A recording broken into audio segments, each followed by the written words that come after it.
Brace yourselves. David Malukas is set to ignite the number 12 Verizon Chevrolet at Team Penske, replacing a true legend of the sport. Just 2 days after IndyCar unveiled the 2026 race calendar, Penske made its biggest driver announcement yet. Malukas has inked a multi-year contract to join forces with Josef Newgarden in the number 2 car and Scott McLaughlin in the number 3. But here's where it gets controversial. Team owner Roger Penske publicly praised Malukas as the perfect fit. "We feel that Team Penske will provide David everything needed to take the next step in his career, and we are confident he will continue the great legacy of the Verizon Chevrolet," Penske said. Does that high praise put extra pressure on a 24-year-old who's still building his reputation?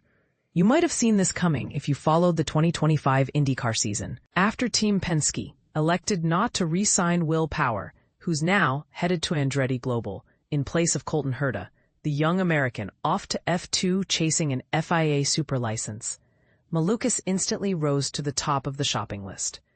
And this is the part most people miss.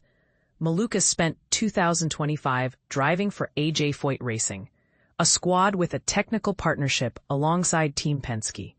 He didn't just collect seat time, he impressed fans and insiders alike, pulling off strong finishes late in the year and ultimately securing 11th in the championship standings. Many analysts agree he outperformed the machinery, on occasion. Proof enough, perhaps, that he deserves this big leap.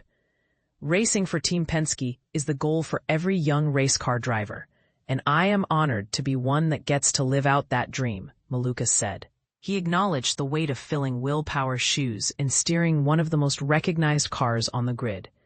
But he insists this challenge will fuel his growth. Here's a little-known backstory. Malukas was originally tapped by McLaren for the 2024 season, but suffered a preseason wrist injury while mountain biking.